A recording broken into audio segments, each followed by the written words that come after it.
Have you ever noticed how eager children are to tell stories about their lives or stories they've made up? What kinds of stories do children tell in your classroom, and how does telling them enhance their oral language skills?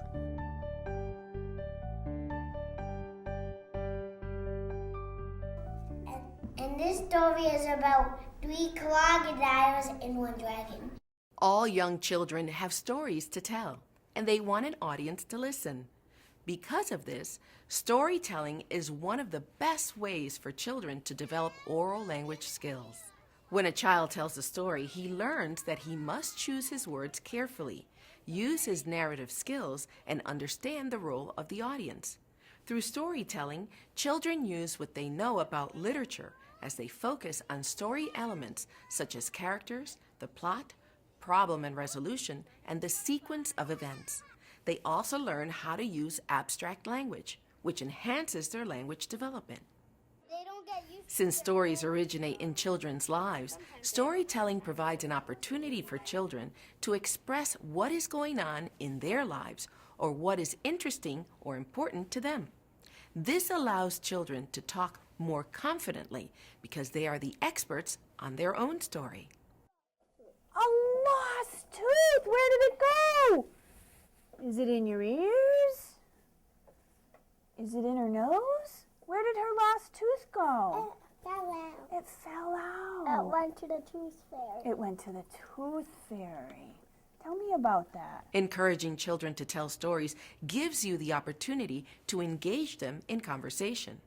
Use child-directed speech and ultimately enhance their oral language.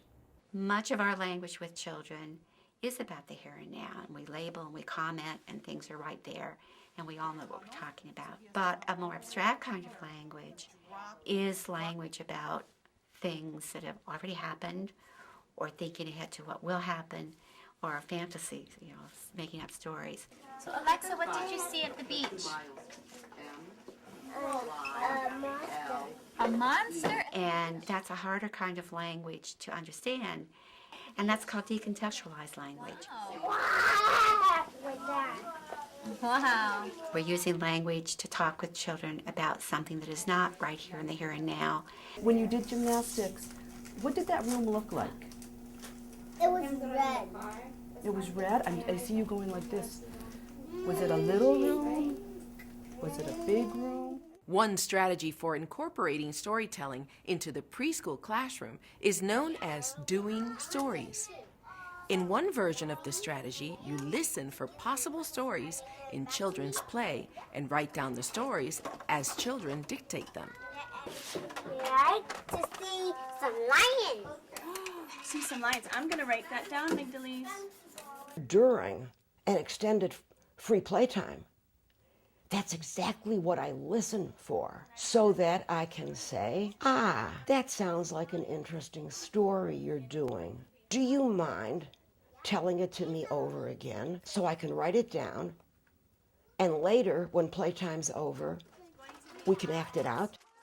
With the simple prompt of, "That sounds like a story," you invite children to dictate the story they are playing.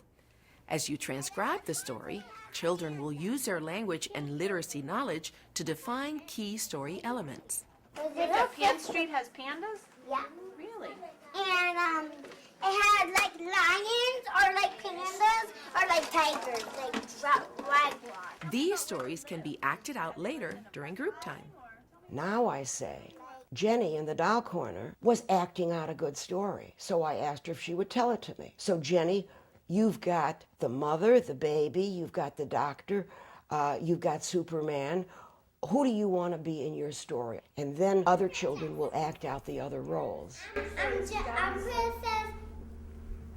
She's a princess, and she's a princess, and he's a frog. While many stories emerge spontaneously during children's play, you can also plan time for doing stories by having a story table as one of your centers. Okay, so you and your mom went to Hartford and you got ice cream. What happens next? Children can take turns coming to the table and dictating stories for you to write down to be acted out later during group time. They are all eager to dictate a story. Not only that, but they borrow each other's characters, and they borrow each other's plots. The practice of doing stories initiates a great many basic practices that lead toward enhanced verbal skills. A little boy telling a story has every reason to want to speak clearly so that the other characters will understand how they are to do their roles. He runs all around the castle until police standing here and over there and Eddie and the police.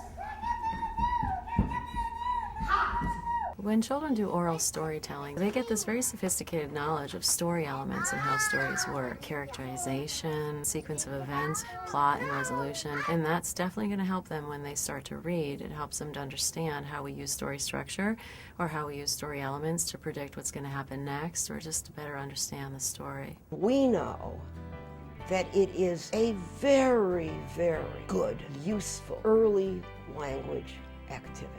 The connection to their own play is immediately obvious. And those are the best stories of all, because it's just like play.